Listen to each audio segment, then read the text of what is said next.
Hello and welcome back to Calculus 1, section 5.2 on definite integrals. Yes. Now, we talked about approximating area under the curve, and we said that if we make more divisions, we add more rectangles, precision gets better. So if I have some f of x and I have a lot of these rectangles, the more I have, the less error. Each one of these has the width of delta x and has some f of xi height. Now, we are going to define something that is called a Riemann sum, and that Riemann sum is going to compute exact area under the curve using some properties. We'll see that. So what do I have? First off, I have delta x times f of xi. This thing, leave space to the left. That's why I said just watch this and then you will write it. I'm just going to take this much space, okay? So just watch this to understand, and then you'll catch up writing. So what I have here is area of one rectangle, because all I did is I multiplied the width of the rectangle, which is delta x, by its height. So that's one, right? Now I am going to introduce, I starts at, let's say, 1 and goes to n, and when I introduce this sum, I have many. How many? Well, n many rectangles. So this is area of many, I'll put n rectangles.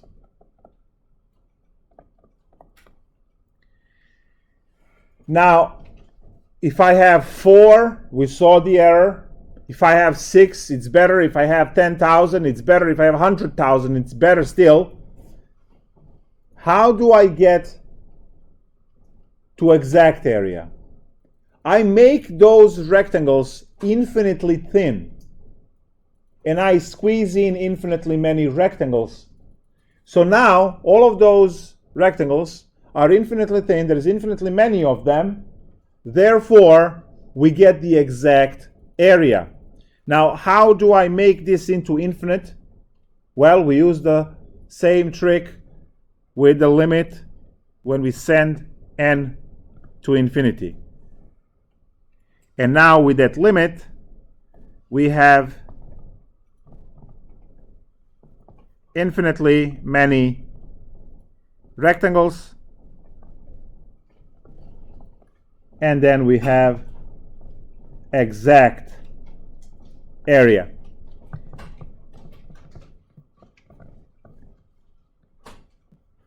So that's how we develop the formula for the exact area. Area is equal to the limit, n goes to infinity, summation 1 to n of f of xi times delta x. This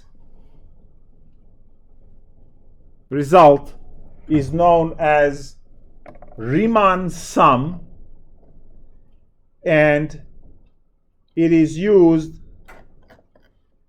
to calculate exact area.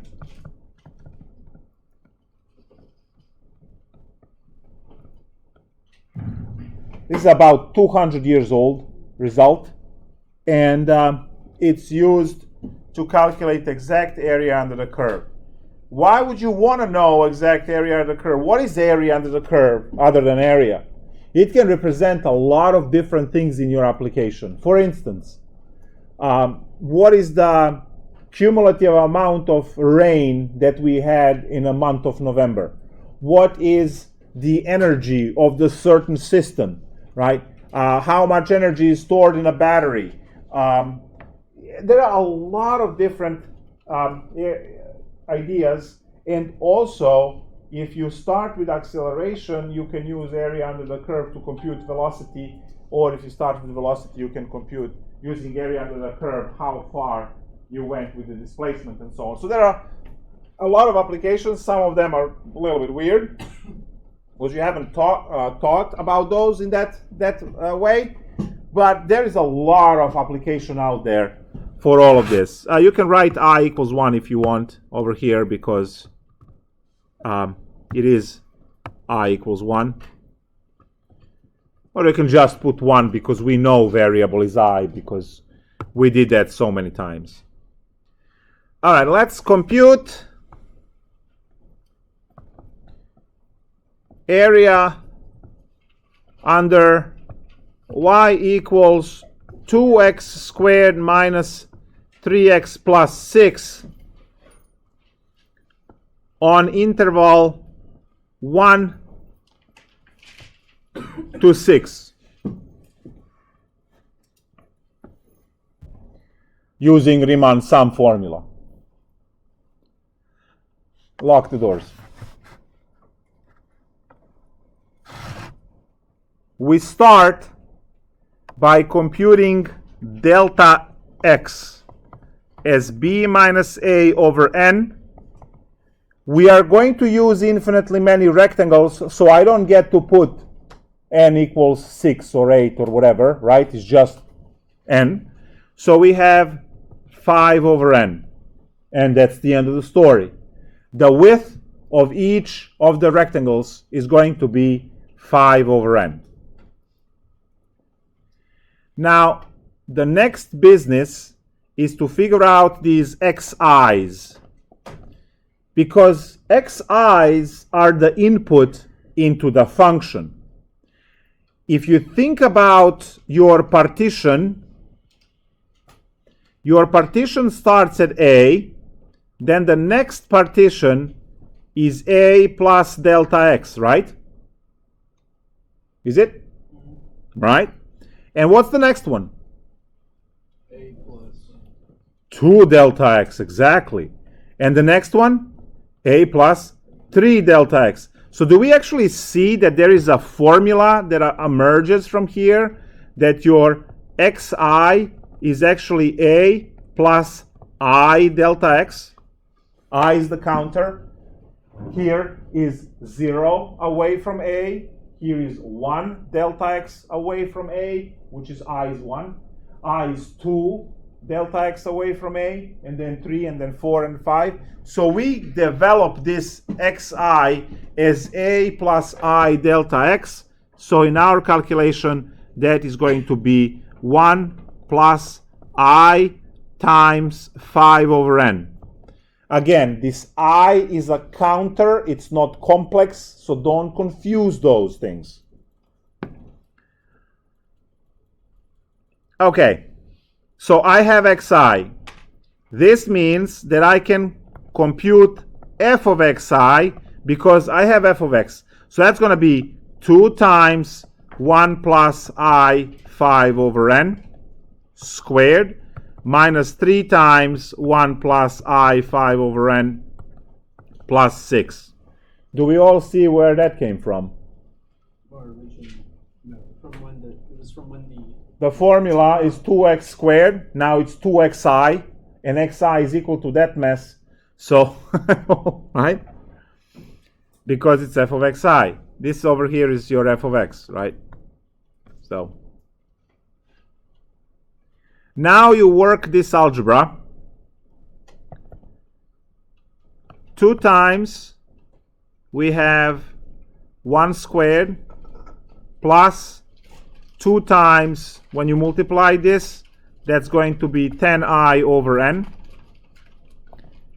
plus 25i squared over n squared minus 3 minus 15i over n plus 6, 2 plus 20i over n plus 50i squared over n squared plus 3 minus 15i over n. I combined 6 minus 3 is plus 3. And now I have 5 when I 2 plus 3 plus 5i over n plus 50i squared over n squared. So I finally have my f of xi. That's my f of xi. Awesome. Area is equal to limit n goes to infinity summation 1 to infinity 1 to n, sorry, 1 to n. F of xi is 5 plus 5i over n plus 50i squared over n squared, everything times delta x, which is 5 over n. Now that all equals to the limit n goes to infinity, and now multiply this 5 over n inside to each, right, distribute it. You get 25 over n plus 25i over n squared plus 250i squared divided by n squared. Where did other 5n come from? This one. Yeah.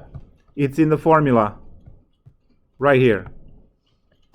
Our delta x was 5 over n, so we plug that one in as well. Great. All right, so what we have done so far, let's delta x contains f of xi, has the sum, has the limit. So we calculate delta x because we need to plug that in. Delta x was also used to calculate xi, and that xi is plugged in for each one of these x's here. Now, that formula can be different, right? Whatever it is. You plug xi's, and then you work your arithmetic, and here is your times delta x. Really? There's lag. Wouldn't the 250i squared over n squared be n cubed? Yeah. Yes, it is. Should be n cubed on the bottom. So you plug in n squared and n cubed. Perfect. And now you just need to take this limit. Now, you have 3 terms. Each one of them gets its own sum.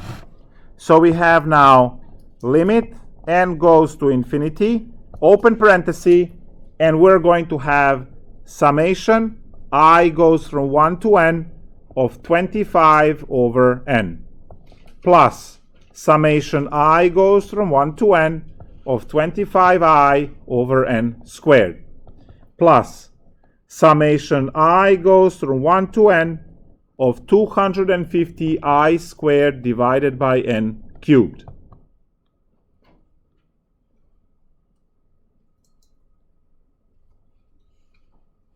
What I'm going to do next is I'm going to kick in front of the sum anything that does not depend on I, because I is operating only on I because that's the variable. The rest of the stuff is not a variable in the eyes of sum because the counter is I. So I can kick out 25 over n and just have a summation of 1 because that's the only thing that stays once I kick non-i's out. Plus 25 over n squared gets kicked out and you have summation of I plus 250 over n cubed gets kicked out, and you have summation of I squared.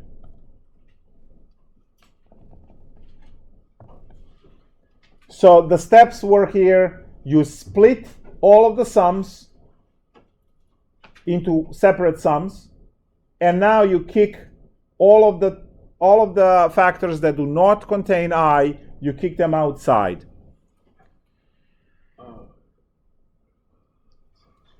So the next step is the step which has formulas given in a textbook. This one is just going to give you a value of n plus 25 over n squared. This one is going to give you the value of n times n plus 1 over 2.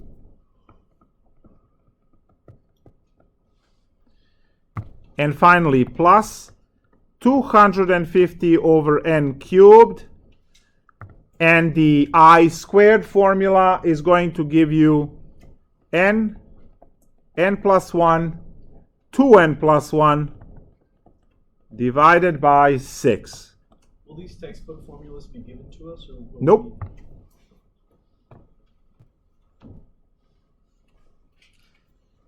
There's one more, there are 4 of them. Equal to the limit, n goes to infinity. Now, n and n will cancel, so you just have 25 plus. Now, this is technically 25n squared divided by 2n squared. You just look at the leading term. The rest is garbage that will go to 0. Plus 250, 500n cubed divided by 6n cubed. You have 2n times n times n, that's 2n cubed. 2n cubed times 250. So you just look at leading terms only. Look at leading terms only. And now when you hit this with the limit, because these guys cancel, you are left with 25 plus 25 over 2 plus 500 over 6. That's 25 plus 12.5 plus 250 over 3. That goes 83.3, huh? Is that good enough? 83.3? Yep. That's good enough. And we have the area to total 100. Is that 110.3? 0.8? Yes. 110.8. Straightforward. Next time when someone in algebra says it has a lot of steps, right? Also, Thanksgiving is coming up, so you can lead with this one too. It's going to take a long time. So how many questions do we have on that exam regarding? We'll see. So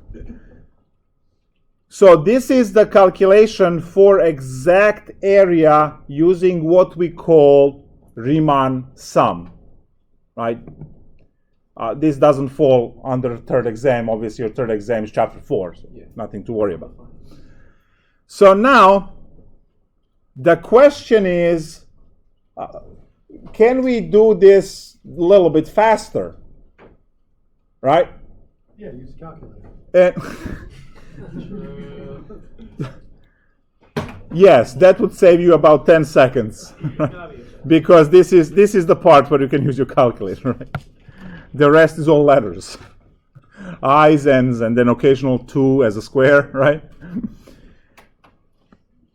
So, guys, it turns out that you can calculate the same area if you integrate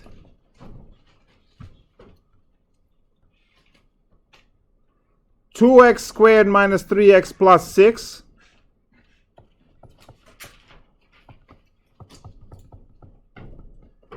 Dx between values 0 and 4. So now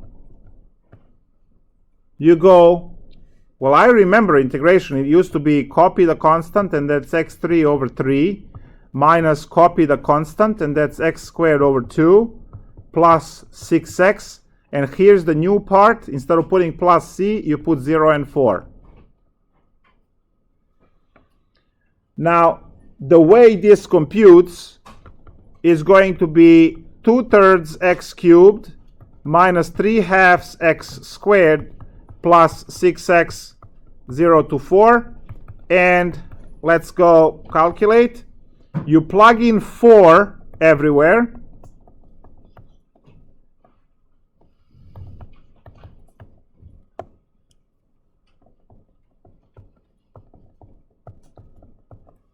And then you subtract, you plug in 0 everywhere.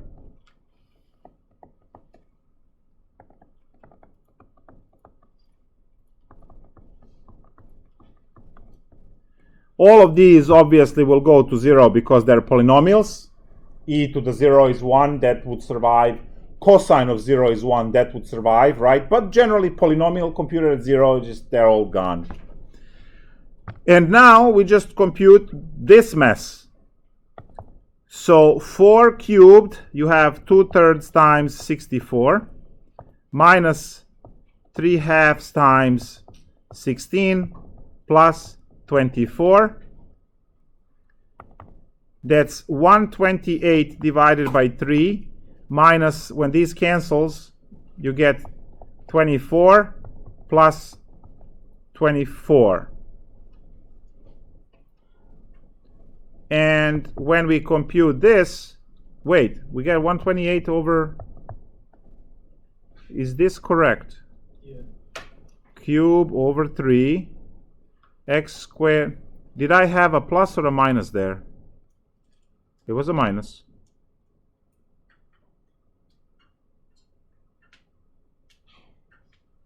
There's a mistake somewhere. Great. These two numbers have to be the same, but then they're not, as you can see. So what did I... Wait, what two numbers have to be the same? I'm sorry. What happened? What two numbers have to be the same? This one, which is 110.8 and the one we just... and 120. Yeah. Oh, I'm sorry about that. So there is some arithmetic error somewhere. 4 cubed is 64. 128, okay. 4 squared is 16 divided by 2. 16 divided by 2 is 8, times 4 is 24. 6 times 4 is 24. And 128, okay, so the mistake is somewhere in here then.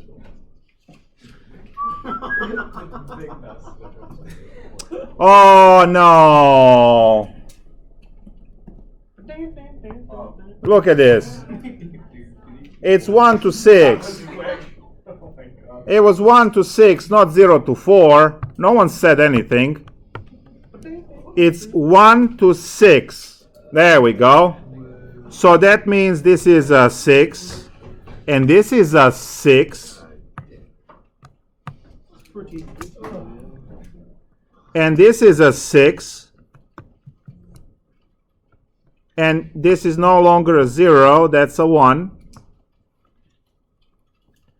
And that's a no-coughing 1. And that's a 1 at the end. All of these are wrong because they're computed with wrong numbers. There we go. Oh, by the way, these are 1s and 6s as well. There we go, much better. So now we recompute everything. Now, guys, I am not going to compute 6 cubed because one of the 6's will cancel the 3. So I actually have 2 times 6 times 6 times 3. Yeah, great, I'm going to compute anyway. No, when I cancel a 3, there's another 2 over here. Good. Minus 3 times 6 times 3 plus 36 minus, over here I have, well, get rid of the parentheses, 2/3 plus 3/2 and then minus 6. Okay, let's see what we can do here. I have 36 times 4 minus, this is 6 times 9, right? If I can compute. 6 times 9 is, very good, plus 30 when you combine with that 6, minus 2/3 plus 3/2. 36 times 4 is 144. Minus 54, that's going to give you 90. And 30 is 120. I hope. Minus 2/3 plus 3/2.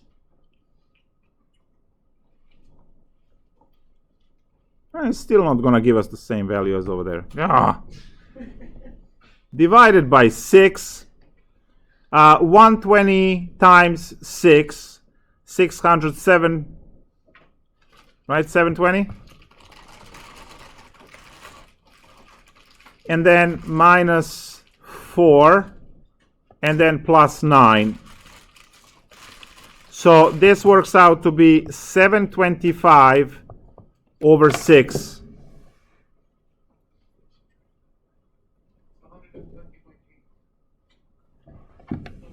Oh, so I added wrong up there.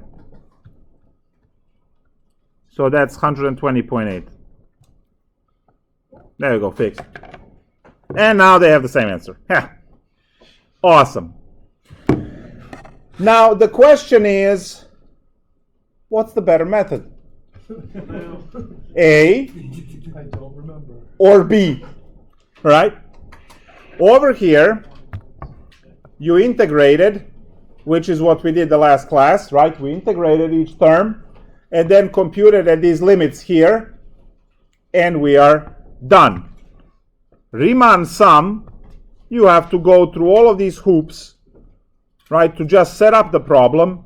Finally, when you set up, there we go. When you set up the problem over here, then you have to solve it.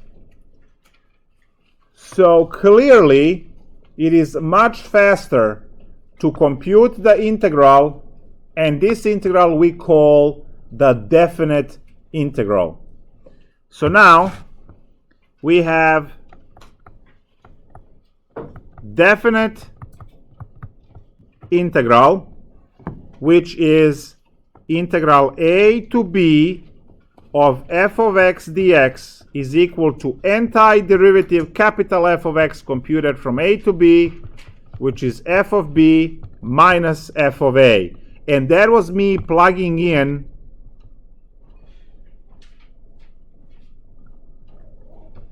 those values. Where did I do this? Here. This part is f of b, which is the upper, right, 6, minus f of a, which was f of 1, and then just grind through arithmetic going down the line. So now, what we learn is that area under the curve can be computed exactly using integral a, b, f of x dx, and you compute the integral using the thing up above. And now here is your some kind of f of x function. It could be square root, which is what we are going to compute before we leave. And here is your a, and here is your b. So now, last lecture, we were wondering what is the area under square root of x on interval 0 to 5.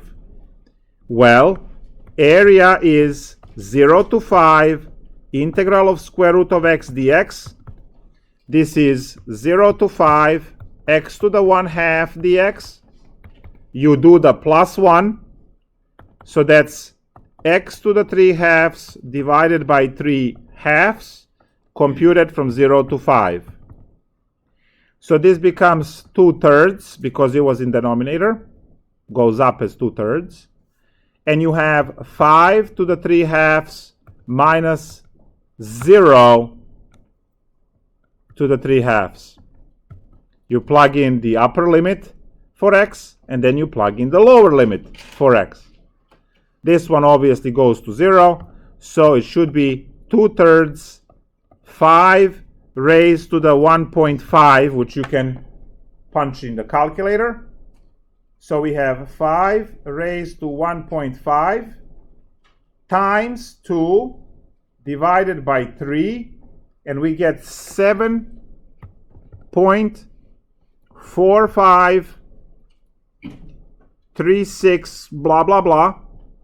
Now if you remember the numbers we had, that 7.4536 was in between what we calculated as 6.1 and 8.3. Now, is it the average, which would be 7.2? No, right? It's not the average. But that was approximation, which means you're not getting a right answer, you're getting close enough answer. On Thursday, we will finish this section. We will do 3 or 4 or 5 more examples. Please practice 4.9, it's for your exam. But as you can see, you need to know 4.9 integration happened from here to there. That was 4.9 to integrate. The new thing tonight were these limits instead of plus c to get us the answer. That's new for tonight. But going from here to there, that's 4.9, and that's on your test next Tuesday. First quiz is tomorrow morning, 6 a.m. So, bright and early, right? First quiz tomorrow morning, and then we'll go from there.